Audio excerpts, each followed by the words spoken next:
Hey Connect leaders, I'm Maddie. Who wants to win during small group discussion time? Everybody, right? You've worked throughout the whole service to connect with the kids in your small group in fun ways, from welcoming to teaching and into life application. Now it's time to bring it all home. Small group discussion time happens at the end of the hour so that kids can feel comfortable enough to share their thoughts, their ideas, and what they've been going through. As you approach small group discussion time, remember the purpose: connection, support, and turning kids to God as their ultimate help. When that's the focus, you can see the small group leader guide for what it is: a guide. Use the questions on the guide to get conversations started and to keep things moving forward when your group seems particularly quiet. But be sensitive to your group. Make sure that you choose questions that you think are best for them and that speak to their level, and let more than one kid answer the same question. One kid might have a different insight that another kid didn't. If a question sparks a kid to share a serious life event, like a death, or a divorce, or a big move, or bullying, don't brush it off just to get through the list of questions. Let them talk about it, see if anyone else in the group has gone through the same thing, and then take some time to pray about it. That's real life, and that's the real connection that Connect is all about. It isn't about answering questions or getting right answers. It's about kids sharing their hearts and getting support and guidance from trusted people who will turn them to God. If a kid needs more individual support, or the story they're sharing is scary or inappropriate for other kids to hear, reach out to your MC or coach.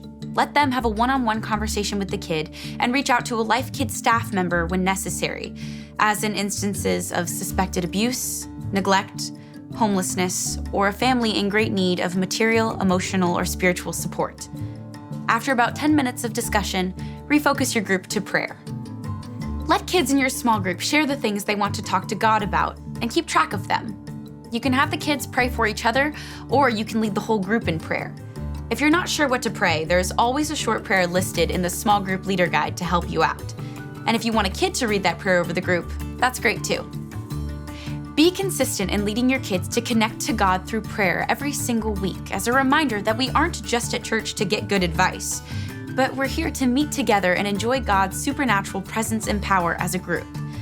If no one in your group has brought up the ABCs yet, now is a great time to talk about it. See if your kids have any questions about what it means to follow Jesus, and ask if anyone wants to start following him.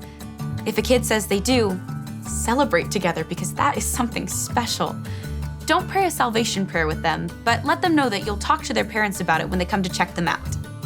If your Connect room has salvation and baptism cards for parents, grab one so you can give it to the parents to read later if they're interested.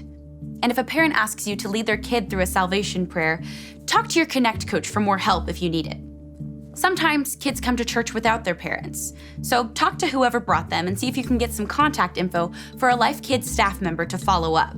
If you can't get any information, write down the kid's first and last name and what grade they're in, and talk to your coach about it after all the kids leave. If the parents still haven't started showing up, break out the challenge cards. You can point out the activity on the challenge card, the weekly point, and the Bible verse, as well as look up the Bible plan on the YouVersion Bible app with the kids. Now don't let them fill out anything on the card, but make sure they know what to do with it. Challenge kids to complete the card at home, have a parent sign it, and then bring it back the following week to the Connect window so they can earn points for what they've learned. Finally, as parents start to show up, you can bring out the small group activity that you did together earlier and let kids interact with it again. Getting them busy with that will help your group stick together while you work to partner with parents during checkout time. MCs, coaches, and techs, make sure that you're supporting your small group leaders during small group discussion time. Watch for small group leaders who are struggling with challenging behavior. Look for groups that have grown far too large over the course of the hour, and watch for small group leaders who are trying to ask for help.